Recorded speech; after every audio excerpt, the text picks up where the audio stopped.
So government has announced a 5-point plan to address the power crunch that has left South Africans wondering when the lights will go off next. It was announced at a meeting after the cabinet today. Minister in the Presidency Jeff Radebe said that President Jacob Zuma had assigned his deputy Cyril Ramphosa to oversee the turnaround of Eskom, SAA and the South African Post Office. And Eskom is to present a detailed finance plan to manage its cash flow beyond next year to the Inter Ministerial Committee by the end of this month. Radebe says a technical team war room for the implementation of the 5-point plan is being constituted. The plan covers interventions over the next 30 days, accelerating a program to substitute diesel with gas and the launch of a coal-independent power producer program. My colleague Lueta Motlekhelwa spoke to Public Enterprises Minister Lynne Brown earlier today. He started by asking her whether the 5-point plan is the answer to Eskom's problems. The 5-point plan is the basis for a bigger plan. But what it does speak to is the short-term and long-term survival of Eskom. It also talks to its financial viability, but it talks to, in the short term, a memorandum of understanding between all the partners that play a role in diesel. Eskom is signing that today with them so that we can provide diesel. On the other hand, it talks to the demand side. It speaks about how the public can help us. If you're not using electricity, please switch off.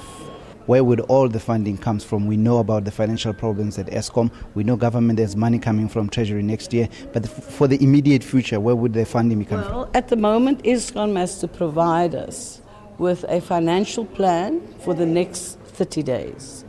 Or until January 15th. I'm relatively confident that Eskom will have the money for the next until the 15th of January.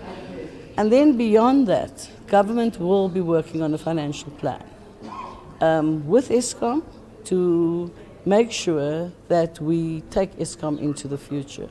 Eskom is the sole generator of energy in this country. 95% of all electricity is produced by Eskom. It's a strategic asset, and we must make it work. But going forward in terms of the electricity situation, I suppose South Africans can expect a black Christmas. The outlook beyond December, beyond January, where the plans are supposed to kick in, how do you see the situation unfolding, Minister? As we are speaking now, many of our plants are either down because of maintenance or our plants are down. You must remember our plants are all in midlife.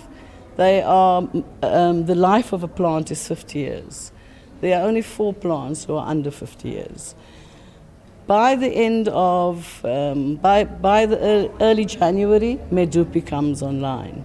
And by 2016, Kusile comes online. That will add generation to our plant and to electricity in this province, in this country. But one of the issues that you are asking me about is whether we'll have load shedding for the next month.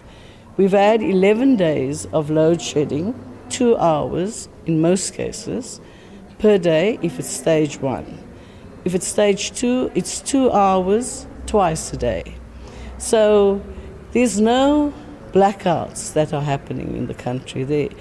What we have is planned load shedding.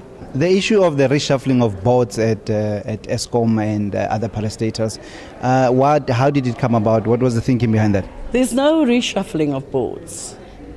At the last AGM, I have told Transnet, Eskom and all the other boards that I will give them 5 months in which I would review the board's performance, and I will then make a decision about how I rotate or retire boards.